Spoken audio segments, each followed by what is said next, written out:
I was found as a beggar, as an orphan with no home, no family.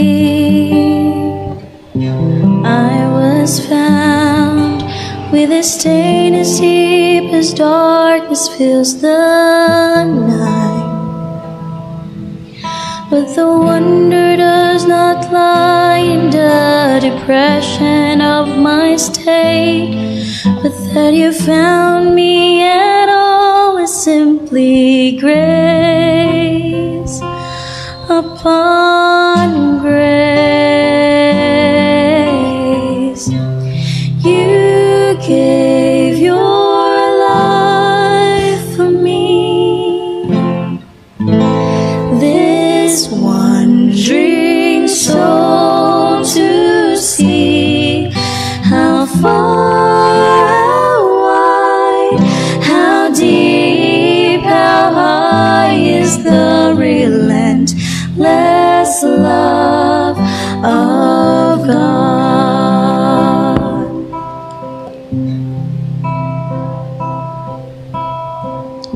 Now I find that the comfort of this heart are not in things, or in the joys that this life brings, but just to be the reworkmanship of God, to know is with me, to know is for me. And I can't begin to comprehend just why you chosen me, but I spend 1,000 lifetimes giving thanks, giving you thanks. You gave your life for me, this wandering soul, to see how far, how wide, how deep, how high is the relentless love of God. I'm undeserving of grace so amazing, though free to me, it cost you everything.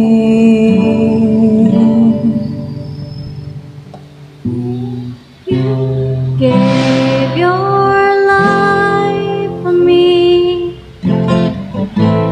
this wandering soul, to see how far, how wide, how deep, how high is the relentless love of.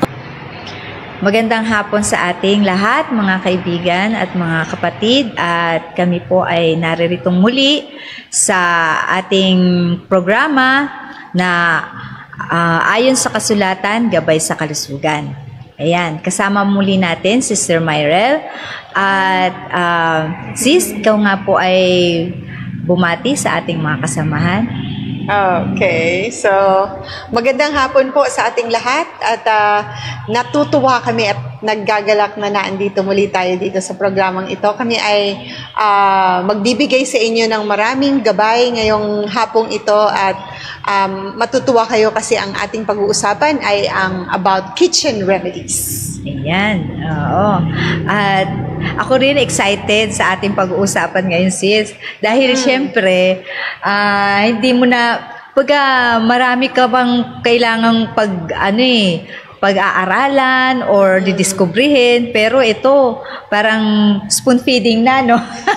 Natuturuan tayo ni Sister Myrel. Yeah. At salamat din sa Panginoon sapagkat Siya ang nagbigay sa atin ng pagkakataon upang ating matutunan at malaman kung ano ang kalooban niya para sa ating lahat. Ganun din, salamat sa ating technical, kay Director Don, at ganun din kay JL. At salamat din sa ating mga manonood ngayong hapong ito. Ngunit bago ang lahat, tayo po muna ay manalangin. Dakilang Diyos, Amang Banal na makapangyarihang ka po sa lahat, napakabuti mo sa amin. Marami pong salamat sa buhay at lakas na aming taglay ngayon, na muli niyo po kaming ginising, binigyan ng pangailangan namin, at tunay na dakila ka, Panginoon. You are so faithful to us and merciful. And please forgive us from our sins, at nawa Amang Banal, ang banal na Espiritu ay mag-guide sa amin pong mga sasabihin. Siya po ang maglagay ng salita sa aming mga bibig. At pakibless po si Sister Myrel na inyo pong gagamitin upang makatulong sa lahat ng mga taong makikinig. Maraming salamat, Amang Banal. Ang lahat na ito ay aming hiling at dalangin sa matamis na pangalan ng aming Panginoong Hesus. Amen. Amen. Yan. Ngayon po ay atin pong pag-aaralan nga ay ang kitchen remedies. Ano ba itong, Sister Myrel, ang kitchen remedies? Okay, so ang kitchen remedies ay ang mga bagay na nakikita natin sa ating kusina at ginagamit natin sa pang-araw-araw na pagkain, sa pagluto. Pero in certain amounts, makakatulong po ito sa ating mga sakit. Ayan. So, magsisimula po tayo sa mga, yung alam nyo, mga basic na nakikita natin sa kitchen. Ayan. Oo. Ayan, no, 'di ba? Sino bang mga mahilig dito sa dati kasi nung bata pa ako, sis, hindi ko type ang mga kamatis, sibuyas, bawang, alam mo, sa plato ko. Nakatabi-tabi yan ganyan. Hala. Oo, pinipili ko, tinatagal-tagal ko ganyan nung bata pa ako. Sa lahat ng anak ng nanay ko, ako lang ang marumi ang plato pagkatapos kumain. Kasi nga, ang daming nakapaligid. Kamatis, sibuyas, bawang. Pero one time, yung mga kaibigan ko, nagpunta kami sa palengke. Para lang basta pumunta lang kami ganyan. Tapos may nakita ko ng mga kamatis na naglaglagan. Tapos may mga green, merong medyo mapusyaw-pusyaw na pula. Kinuha ko yun. Tapos sabi ko, Ali, kamatis na naglag. Sabi niya, hindi, sa'yo na yan. Sabi niya sa akin. Di kinuha ko. Tapos sinugasan ko sa bahay pag uwi.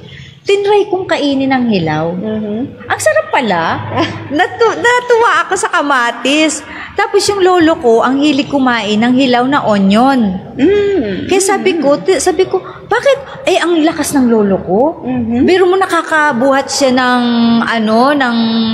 nyog. Yung ng troso ng nyog. Oh boy. Tapos yung bigas, ano nga ba yun? Sako ng bigas. 2 sako ng bigas. Bit-bit niya. Nakakaya niya. Sabi ko, siguro sa onion yun. Sabi ko gano'n. Kaya tinry ko rin. Paborito ko ang onion ngayon na hilaw. Pagluto, hindi ko gusto talaga. Hindi ko kayang kainin. Tapos, kaya ginagawa ko maliliit ang hiwa. Yan. Tapos, kamatis na hilaw. Yan ang mga gusto ko. Good. Ayan. So, simulan na natin. Ang unang kitchen remedy na makikita natin sa kusina, of course, is onions. Okay, so ang onion is very rich in flavonoids. And actually, isa sa pinakamaganda doon na katangian ng isang onion is the quercetin, which is, yun ay maraming tulong sa katawan natin. Pwede siyang maggamot ng cancer, pwede siyang maggamot ng, pwede siyang magpatay ng mga free radicals, pwede siyang, tawag dito, tumulong sa paggamot ng may mga sakit sa tenga or mayroong infection sa tenga. Tapos, ito po ay very potent antibacterial and antimicrobial. Ayan. So, ang pinakasikat na natutulong ng onion is sa sipon, actually. Sabi natin, sa sipon? Ganun. Tapos sabi ko, oo, sa sipon. Kasi po, yung yung sipon, pag nagsisimula pa lang, and then you crush the onions, it will help in i-put down niya yung overreaction ng let's say allergy or maraming maraming mucus na napuproduce. So, pinuput down niya ito. And sa cancer, it's very good also kung halimbawa meron tayong colorectal cancer at saka tawag dito, meron tayo ng prostate cancer and other stomach cancer. It actually heals them through by eating rather raw onions and crushed onions. Tas ang onion meron siyang allicin, kagaya ng bawang, na ito po ay pinakamagandang properties niya in order for the cancer cells not to grow. Yes. So, ano siya? Ang pinakaano niya is stomach, prostate, at colorectal cancers. Wow, ang galing. Alam mo ba, Sister Myrel, kasi hindi ko naman pinag-aralan kung ano yung mga nutrients niya at saka yung healing properties niya. Noong nagtatry na akong mag-vegetarian, nagtatry akong mag-salad nung talbos ng kamote. Tapos sasamahan ko siya ng hilaw na sibuyas, kamatis, basta may mga nihalo ako doon. And then, pagka nagkakasakit ako, yung medyo alam ko nang sisipunin ako, kakain ako noon. Yeah. Dadamihan ko yung sibuyas kasi nararamdaman ko na siya yung tumutulong. Nagtatanggal talaga siya ng mucus, no? At tumitigil yung nung sipon. Yes. Oo, at saka nakakagaling talaga siya pati sa pagka yung pakiramdam mo lalagnatin ka. Kakain ako niya ng hilaw na onion. Talagang gumagaling ka, no? True. Kaya pala. Kaya yung medyo merong nagkakaroon ka ng nagsisimulang sipon and tawag dito, yung nagkaka-flu actually. Ang iba nilalagay nila yan sa ilalim ng paa. Tapos magbimedyas, kinabukasan okay na sila. And then also sa mga inflammation, let's say for example, okay, ito, magandang treatment ito for goiter. Pag medyo inflamed yung goiter nyo, mag-slice kayo ng sibuyas, nalagay nyo yan dito araw-araw sa neck nyo. Okay. Sa otitis naman, mag-slice kayo ng maliit, talagay nyo yan dito sa tenga nyo, tapos yung minsan masakit ang tenga, so lalagay nyo yan dito sa ears nyo, kinabukasan yan okay na ulit. Tapos yung mga tuhod nyo, pag masakit, pwede nyo lagyan ng sibuyas and then itay nyo, ganon. Yeah, it actually helps a lot. Yung may mga yung may mga cardiovascular diseases, pwede rin po yung onion sa kanila. So, ang dami pong help ng onion sa ating katawan. Oo. Ang ganda, no? Biro ninyo, kaya lang ang mahal na ng onion. Pero, alam nyo, mas mahal ang magpa-ospital o bumili ng mga gamot. At least natin yon, na tawag dito, na-enjoy natin ang onion. At talagang first line ng ating mga pagluluto, di ba? Kasi hindi masarap ang pagkain pag walang onion. So, maganda talaga na atin din tong madiskubre kung paano tayo gagaling, no? Sa pamamagitan ng ating kitchen remedies. Okay, next one is garlic. Okay, so ang garlic is meron siyang antimicrobial properties. Same with onion, meron siyang allicin. Ayan. Pero marami siyang sulfur compounds and it actually neutralizes free radicals in the body. Kasi alam mo itong free radicals na ito, masama ito talaga sa katawan. Pero naandyan kasi kasama yan sa katawan natin. Yeah. Kadalasan, ang free radicals, wala siya ng kapartner. Kaya naghahanap siya ng kapartner. And most of the time, it actually makes us sick, like inflamed ang mga kung ano-anong joints, inflame yung mga parte ng katawan natin na hindi supposedly mag-inflame. Pero ang ginagawa ng garlic is yung allicin ng garlic is actually helping put down those free radicals in the body. Ang pinakamagandang properties ng garlic is of course the phytochemicals that is inside the garlic, especially when you pound it. So, may mga bilog di bang garlic? So, ang kailangan dun is i-pound para lumabas yung alisin. Oo. Alright. That's what are the conditions that is being treated by garlic? It's actually, one is the common cold, of course. Same with onions. Digestive health problem, it actually helps also. And cardiovascular health, okay din. So halos kasi parehas ang properties ng garlic and onions. And of course, it also helps non-alcoholic fatty liver. Usually, kung hindi ka palainom at hindi ka naman nag-violate ng laws of health, pero ang lakas mo kumain ng garlic? Kanin. Kanin, oh yeah. Oo. At saka, tawag dito, malakas ka sa mga fruits na tawag dito, masyadong mataas ang sugar. So, it will actually create fatty liver in your, fatty liver, alright? So, ang garlic is one of the best treatment also. However, sabi nga, medyo maanghang po ang garlic. But, ang pinaka, niya is that, pagka nakainom ka na rin naman sa kanya, nainom mo na rin ang garlic, it will actually help the relief of those kinds of problems in the body. Especially sa may mga cancer, ang garlic is very good sa lung cancers, bladder cancers, colorectal cancers. Yon. At saka, ito pa, bladder cancer. Although bihira naman ang nagkakaroon ng mga bladder cancer, kadalasan lung, kadalasan colon cancers. Ito po ay maganda para sa inyo. And of course, to prevent from having those kinds of problems, you have to eat garlic. Alam ko maraming may paborito sa garlic dyan. Ako din, isa ako sa fan ng garlic, no? Tsaka alam mo ba sis, napansin ko yun, dati kasi nagkaroon ako ng naging konti ang tawag sa akin. Sa sarili ko. Ang tawag ko sa sarili ko, konti. Konti na lang paglalagyan ng tagyawat. Ganon. So, sabi ko, Panginoon, ano kayang magandang panggamot dito sa tagyawat ko? Kasi nga, nagkaroon ako ng, ano ba yun, yung hormonal imbalance dahil nga nagme-menopause na.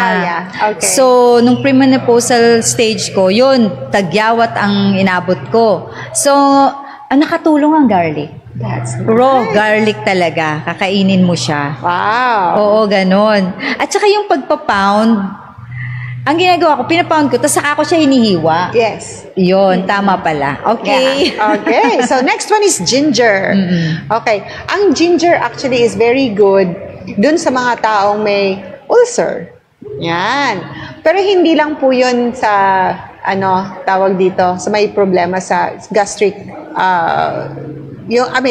gastric problems. However, ang ginger, maraming tulong, di ba? Nakaka-relieve ng sakit ng lalamunan, nakaka-relieve ng, tawag dito, yung may sipon, nakaka-relieve din yan. Tapos, okay, ang ginger rather, pagka kinain mo siya, it actually helps also our cardiovascular system, especially kapag halimbawa, yung, alam mo yung lagi kang, meron kang reflux. Okay. Pagka, syempre, yung cardiovascular system natin, pag nagre-reflux, parang sumasakit ang dibdib. Yes, the best treatment there is ginger. Ginger, okay. Ayan. And, ano yun, gagawin niya, parang gagawing salabat? Yes, salabat. Actually, mas potent ang ginger kapag dry. So, ang gagawin mo, pwede mong, marami kang ginger, i-slice mo siya na maninipis, ibilad mo sa araw, i-grind mo, that is parang salabat. Tapos, yung fresh naman is also okay. But sabi nga dun sa study, sa medical study, it is more potent when it is dried. Yeah. So yun. Maganda, no, mga kapatid? At least natuturuan tayo kung paano dapat nating procedure. Ayan. Yes. And ginger combined with other compounds like oregano, fennel, is very good at treating gastroenteritis. Ayan. Ayan. Very good. So, ate tandaan mo yan. Next one, Oo. lemon. Ayan. Yung lemon po kasi, yung kala natin mahal lang yan kasi pang ano siya, pampaasim or minsan pang ang tawag dito, yung ginagawang ginagawang lemonade. Pero actually, maraming tudong ang lemon. Kasi ang kanyang compound, which is C-lemonin, is a very potent anti-parasitic. Yes. And it's also, alam mo, ang cancer po, isa sa pinaka malaking dagok sa cancer is kapag ikaw ay may parasite sa katawan. So, kaya siya tumutubo. So, okay. Now, hindi lang po, yan ang mga, natin sa lemon. Ang daming uses ng lemon. First is, kapag ikaw ay may kidney stones. Oo. Paano nga pala yun? Paano paglilinis nun dahil sa lemon? Sa lemon? Actually, ang kidney stones kasi, kadalasan, it's due to, sabi nga, ang taas ng sugar sa katawan. Ayun na naman si sugar, kainis. So, lalo na pag mahilig ka uminom ng Coke. Oo. Oo, mahilig ka mag-inom ng soda. Yun, nagkakaroon ka ng lemon. Ang ginagawa ng C-lemonin is tinitunaw niya yun. Iinumin mo lang? As in? Diba parang lemonade, gano'n? Yes. At may experience ako niya na talagang sabi ko, paano ba to? Hindi ko na alam kung anong gagawin ko dito sa pasyente na to. Sabi ko, sige, mag-lemon ka. Binilhan namin siya ng lemon, like 8 pieces yata. Then nagpadala ulit ako ng another 8 pieces. After that, okay na ulit siya. Kawiwi na ulit siya. Tapos, isa rin is gallstones. Ang lemon, when you mix it with olive oil, it actually opens yung gateway ng stones dun sa gall para lumabas siya sa katawan. Yeah, especially on an empty stomach. At least, alam ko na ngayon ang principle kung bakit yun ang ginagamit sa cleansing program. Sa huli, no? Okay. And then, of course, meron tayo ng coughs and cold. It's very effective. Hypertension and chest pain. Pagka may chest pain, diba, tapos pwede mong patakan ng lemon or actually painumin mo talaga ng lemon. Yung maasim talaga. Yung maasim talaga, no? Oo, ipalunok mo yun sa kanya. And then another one is yung liver problems na malala na. So, pwede yun isama sa mga regimen. And another one is chronic pneumonia. Yung chronic pneumonia, imimix mo yung lemon, oregano, and cloves. Ay, nako, sobrang effective po yun. Yeah, like, ang cloves is another kitchen remedy na nag-help siya sa tawag dito, actually, antibacterial siya. So, gagawin siyang tea? Okay. Yeah, opo. And ang dami nga meron pa nga na yung melasma, 'di ba? Pagka ikaw ay may mga itim-itim sa mukha. We also call that sugar spots. Pagka araw-araw mo siyang nilalagyan ng lemon sa face, of course, pwede mong ibabad siya ng 15 minutes to 1 hour. Mga siguro in 2 months time, matatanggal na yung mga melasma mo.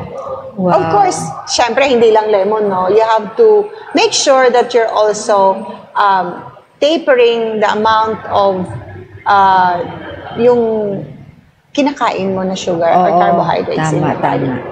And it's also antiviral, antifungal, and antibacterial. So, wow. At saka ang pinaka-effective na ini-inhibit niya sa cancer is breast and lung cancer. Okay. Yan. Mga kaibigan, ang dami nating tips. Sige pa, meron pa yata. Marami pa. Marami pa. Sige, go lang natin. Oo. Ayan. So, okay. So, another one is, doon naman tayo sa herbs and spices. Okay, yes. Okay. So, punta tayo doon sa star anise. Sinong mahilig dito kumain ng pares? Pares. Hindi ko kasi type. Okay. So, yung pares actually, ang pinaka major herb na nilalagay po dyan ay star anise. Hindi magiging pares ang pares pag walang star anise. Yeah. But ang star anise on its own, it's actually a very good antioxidant, antimicrobial, antifungal, antihelmintic, serolytic, sabi nga, anti-nociceptive, nakakatanggal ng anong hilo, anti-inflammatory, gastroprotective. Yung secretolitic? Nociceptive. Apo, yeah. And expectorant, nakakatanggal siya ng ubot-sipon, especially dun sa flu. In fact, isa sa mga very effective treatment for COVID is anise. Star anise. Yeah. So, wow, ang daming ganda, no? ang daming Nakakatuwa. tulong ng ating star anise. Oo. So, kaya di ba pag nakita mo, bakit ang mga tricycle driver dun sa kanto kumakain ng pares pa, parang kunti lang naman talaga nun ang beef, pero sarap na sarap sila doon sa sa sabaw ng pares. So, that's actually hindi nila nare-realize yung reason, but the reason there is actually, it's also a mood food. At the same time, it actually treats a lot of the lesions. Okay, yung anis, ano? Yes. Alam mo, yung mahilig kasi ako, yung sa tawag dito, makapuno. Aha.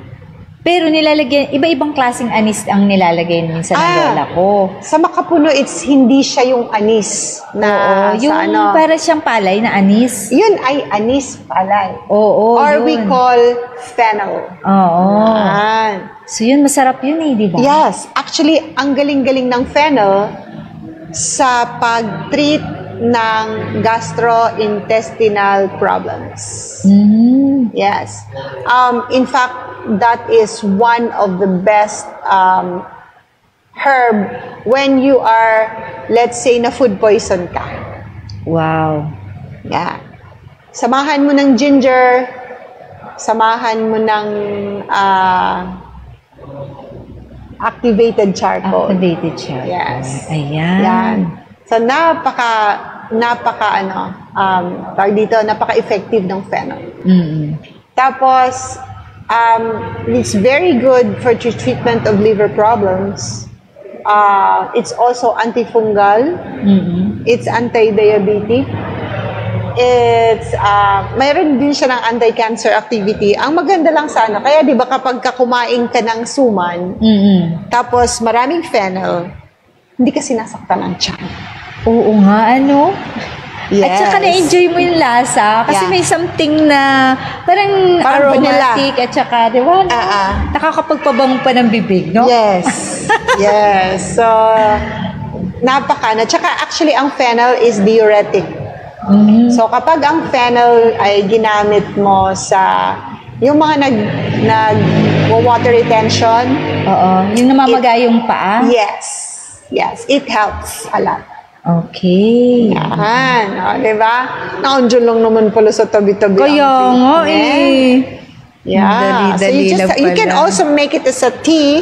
You can include that in your ginatan, suman, ganyan. Tama. Tapos, okay. Ang next gen is cloves. Actually, cloves is one of the most, sabi nga, effective and with the highest polyphenols na herb. Okay, ano ba ang cloves?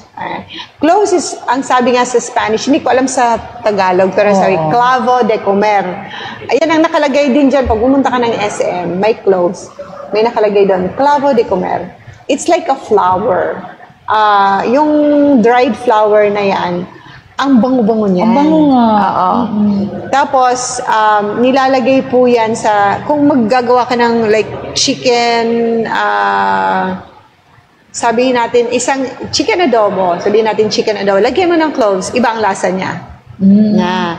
So, yun yung mga kakaiba. But ang cloves po is actually one of the most potent anti-cancer herb kasi ginagamit actually namin siya kadalasan para patayin yung cancer cells. Wow. Yeah. Galing. Yan. Kahit anong klaseng cancer. Yep. No, mga kaibigan, no? Meron na tayong gamot. Cloves lang pala. Alam mo, Yes. every time na gagawan ko si Sam ng tea, na cloves, fennel, yun. Alam mo, inaamoy ko muna siya bago Ilalagay.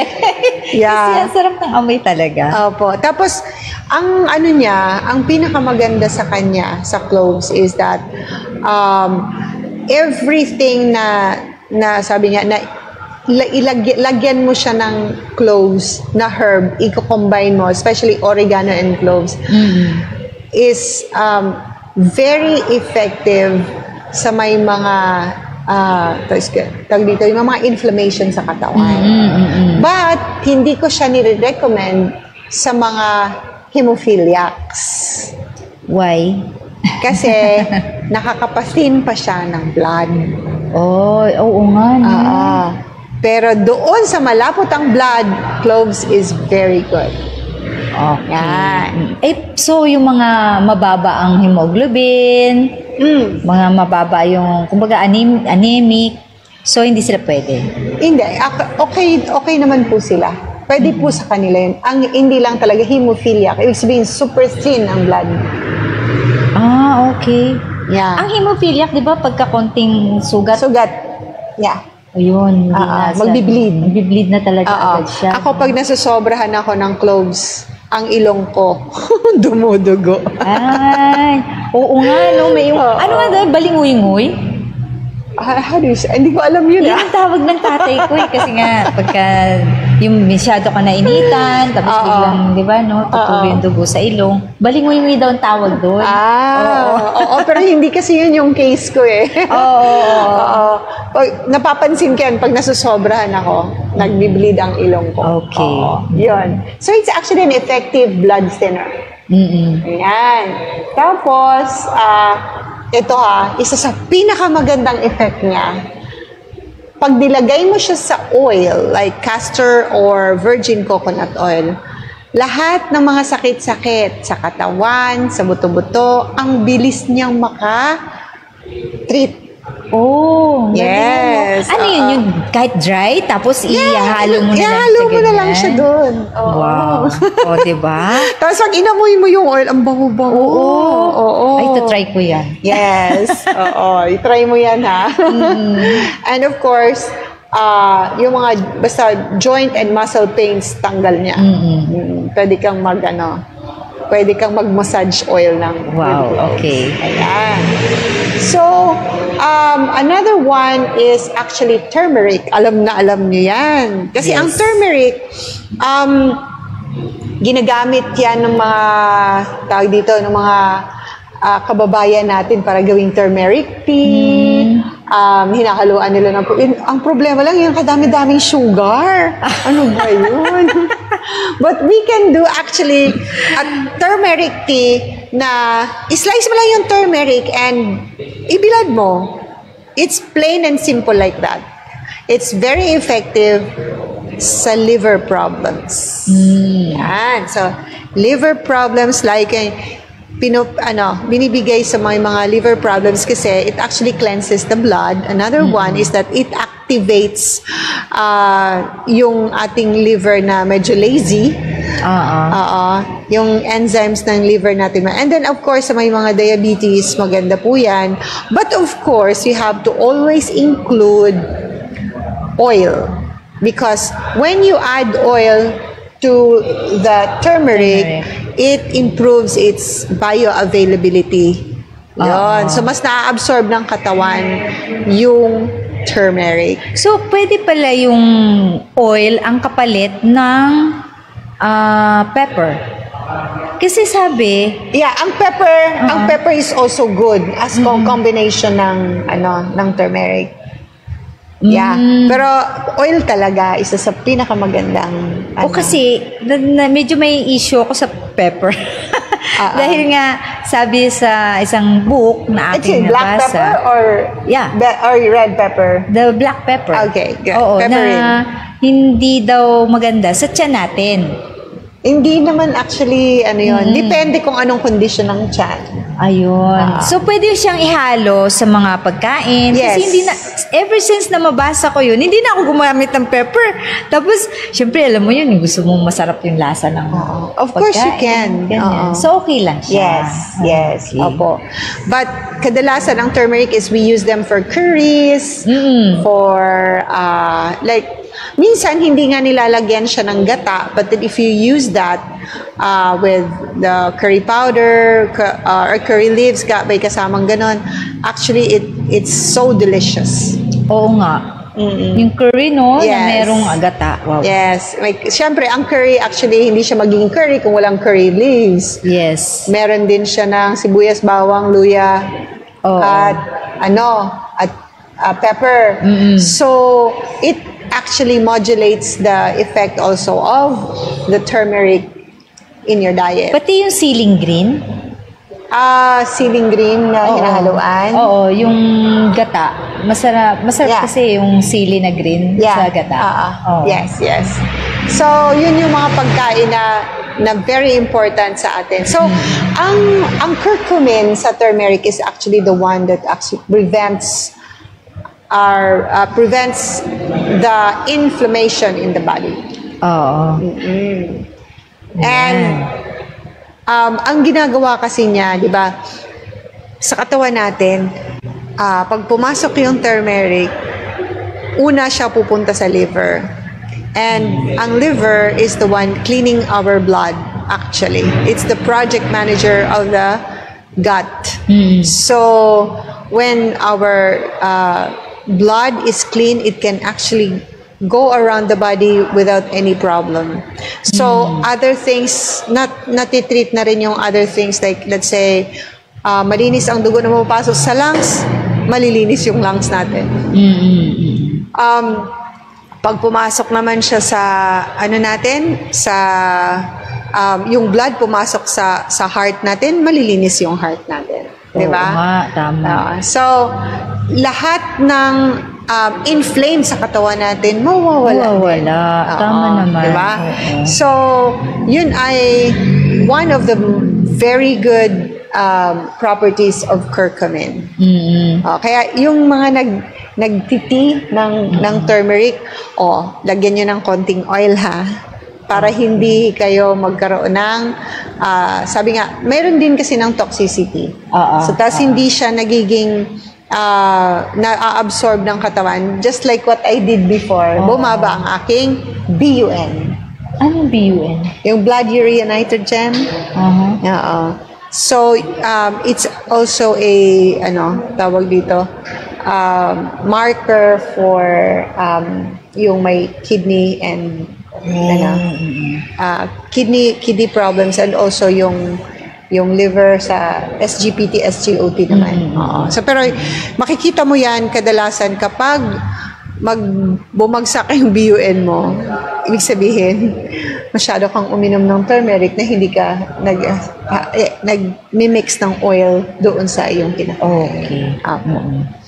Ayun. So, and it's also a bone and joint tawag dito, it actually prevents bone and joint diseases, especially yung mga inflamed, mga may rheuma, ganyan. Sa mga may gout, tsaka yung mga katulad sa husband ko, rheumatoid arthritis. Actually, rheumatoid arthritis is actually an autoimmune disease. But all kinds of inflammations in the body, pinuput down niya. Yan. So okay lang ba, sis, yung ang ginagawa ko kasi, sabaw ng buko, and then may luya, at saka may turmeric. And then, pakukuluan ko yun. Okay. Tapos, lalagyan ko ng pepper. Pag napakulo ko na siya, may certain time na ipakukulo mo siya. Tapos, isasala mo siya. Tapos, lalagyan mo siya sa bottle na malinis. And then, ilalagay ko sa ref. Tapos, 1.5 cup every day, iinumin.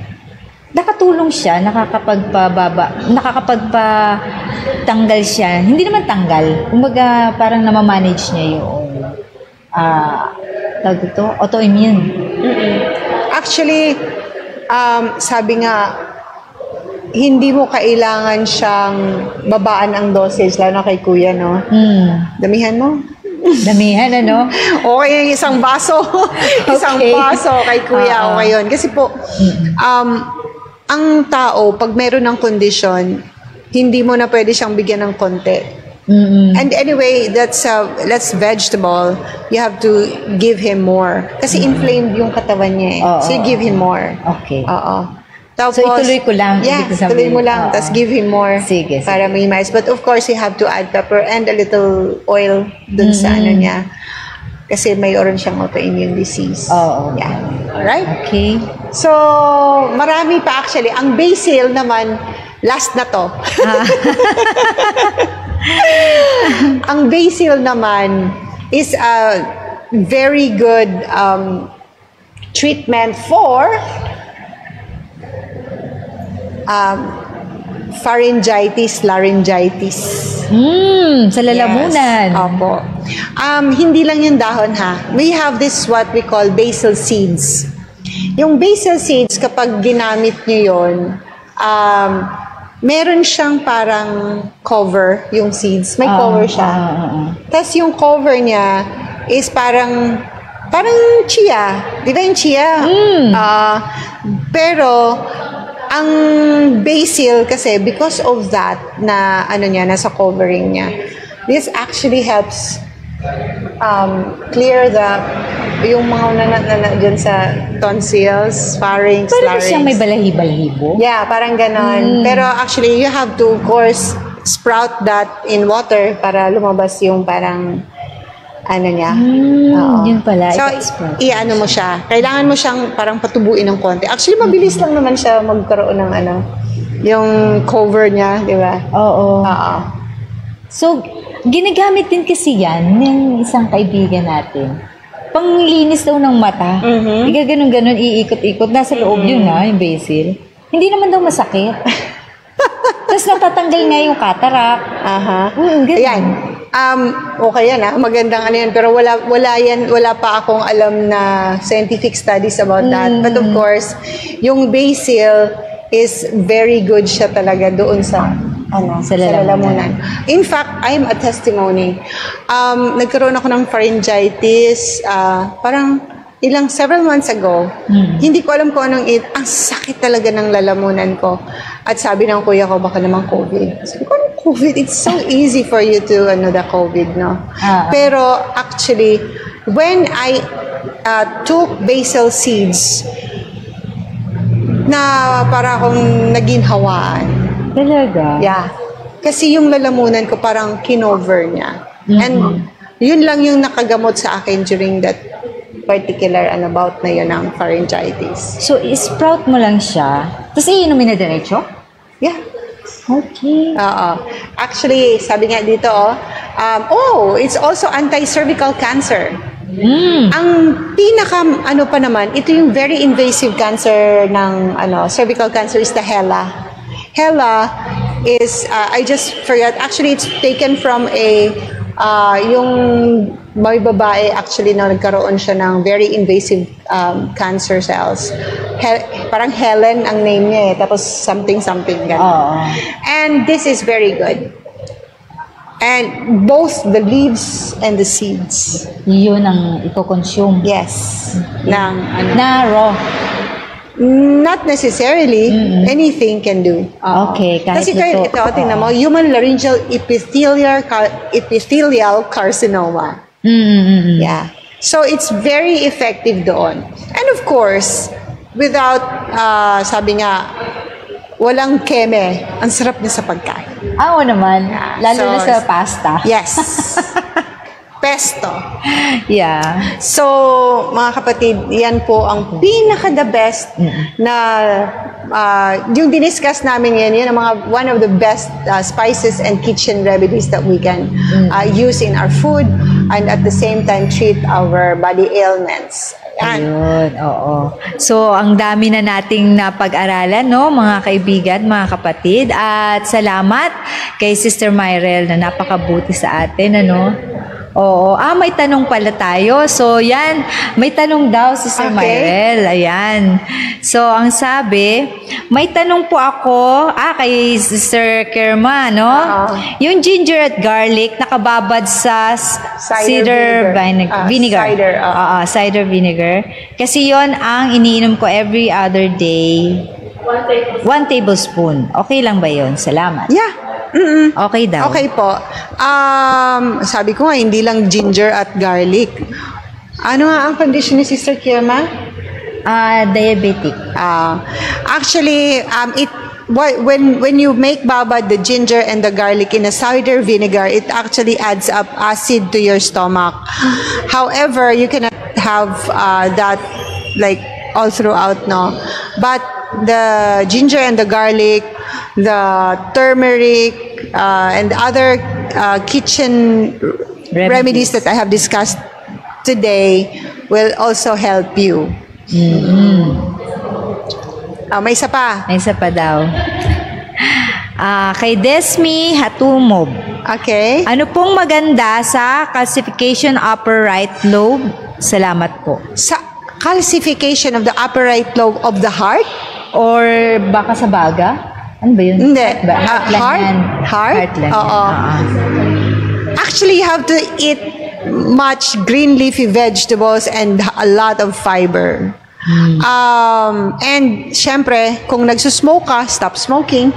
And or if you are exposed to environmental toxins, you have to get away from that. Pero po, actually, mas marami akong question sa kanya rather than siya yung Oo. Kasi hindi lang, may mga papatanggal, syempre tayo sa kanya, sa mga kakainin niya. But of course, it will help if she will, make sure na walang other environmental toxins na kasama dun sa kanyang paligid. And nag-calcify kasi yung right lobe. Pero parang lung? Oo, ang alam ko lungs eh. Oo, lungs. Oo nga pala. Oo, right lobe. Okay. Tsaka kadalasan minsan nag-calcify kasi may nainom kang gamot. Like too much antibiotic, too much tawag dito. Actually, yung nag-calcify lately doon sa pangmapasyente ko Kasi ang antibiotic na binigay sa kanya, ang dami and prolonged antibiotic. So, medical pala. I mean, yung medicine, synthetic. Yes. So, yeah, lemon. You can take a lot of lemon para matreat yung calcification. And I think you have to make sure na hindi ka okay, sige lang, diretso tayo. Yung bang ba siya, hindi siya mag-create ng maraming scarring. Kasi yung pag nag-calcify, nagtigas, tumigas. Tapos pagka nadurog, makakasugat. Hindi naman, yung hindi, pero yung sa yung sa lung, sa baga. May isa ako kasing patient ngayon na tumigas na yung mga lobes ng niya. So, pinapaano ko lang. And then, eventually naman kasi pwedeng bumalik or pwedeng hindi. But the other lungs, part of the lungs will be, meron ng scar. Yeah, may scar, pero makakabalik din. Makakabalik din sa dati. Yeah. Kasi nasa loob pa rin naman siya eh. At then, pag nilinis mo yung supply doon, yung blood supply doon, babalik din sa dati. So, yung isa kong patient na na-COVID, kaya siya nagkaroon ng ganon, okay na ngayon siya. Pero lagi talaga oregano and lemon. Oo. Yes. Oregano and lemon. Kasi nga, ang alam ko din, sabi kasi sa medical, pagka nagpa-x-ray ka, tapos meron kang scarring sa lungs mo, hindi na daw mawawala yun. Ano na daw yun? Forever na daw dun. Actually, makikita pa rin talaga yung scarring. Pero, based doon sa last na patient ko, wala na siyang scarring. O, diba? Kasi nga, nag-aano yung katawan natin eh. Yes. Given the right condition, it actually responds to our, the food and the diet that we are having. Oo, Kaya nga, nagre-recovery. food as medicine. Oo. Yes. So, yun. Ayun. Salamat mga kaibigan at napakaganda ng ating napagdiskasan. At ngayon ay kung wala ng mga questions, so tayo, ay nga pala, may huli tayong questions. Yung ang sa fruits. Yung sa fruits na, ano daw ang magandang fruit na hindi matamis? Okay, wala namang fruit po na hindi matamis except for avocado, I guess. Oo nga eh. Pero yung low GLGI, yun ang pinaka-key.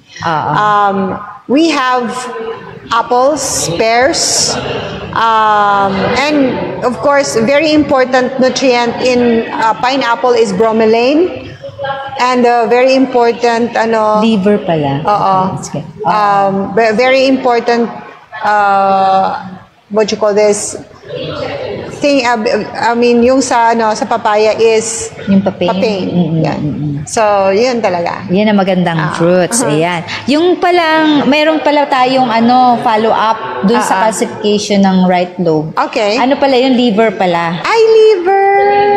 Oo. I see. So, nag-isip na tayo kung ano-ano. Oo. Actually, the liver is the only organ in the body that regenerates.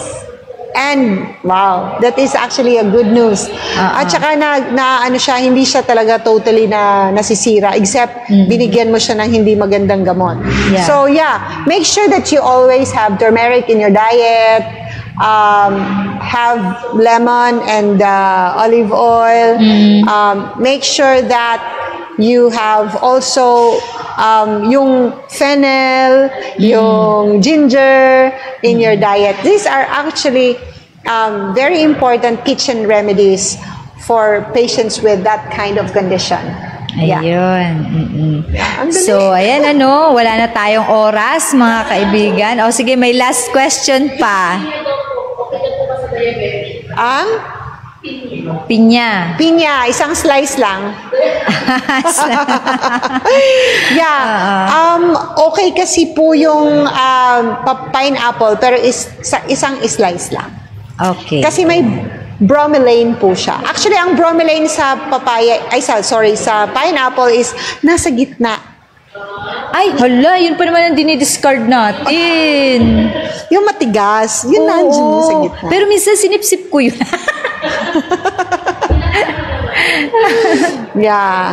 Yun. So, Okay. So, yan na, mga kaibigan. Sige lang, mag-send lang kayo ng questions sa ating box. Ano nga ba yun? Tawag doon? Chat box. Chat box. Or inbox. Ayan. Or inbox. Ayan. Kapag hindi na namin kayo naabutan. Sige lang po. Natin sila next time. Answer natin ang kanilang mga questions. So, yun, At sana wag ninyong imimiss ang next episode natin yun ang last Sunday ni Sister Myrel. And mag-pray kayo, mga kaibigan at mga kapatid, na masundan ulit, na si Sister Myrel ay muling makasama natin dito sa Ask. Ayan.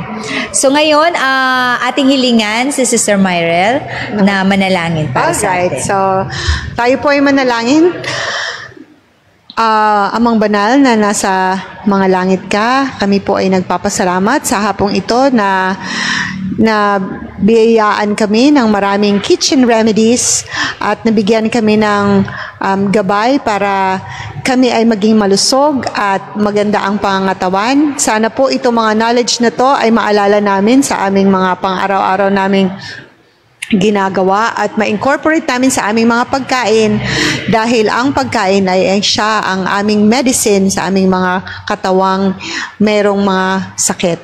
Salamat ng marami at i-bless mo po ang mga audience namin, i-bless niyo po ang aming mga kapatid na naandito at ang aming mga kasama at bigyan niyo kami ng katiwasayan ng pag-iisip, malakas na pangangatawan at malusog na pangangatawan at bigyan niyo kami ng marami pang pagkakataon na makapag-bless sa ibang tao. Thank you so much, Lord, for hearing and answering our prayers, and please forgive us from our sins. In Jesus' name, amen. Amen. Amen. I was found as a beggar, as an orphan with no home, no family. I was found with a stain as deep as darkness fills the night. But the wonder does not lie in the depression of my state, but that you found me at all is simply great.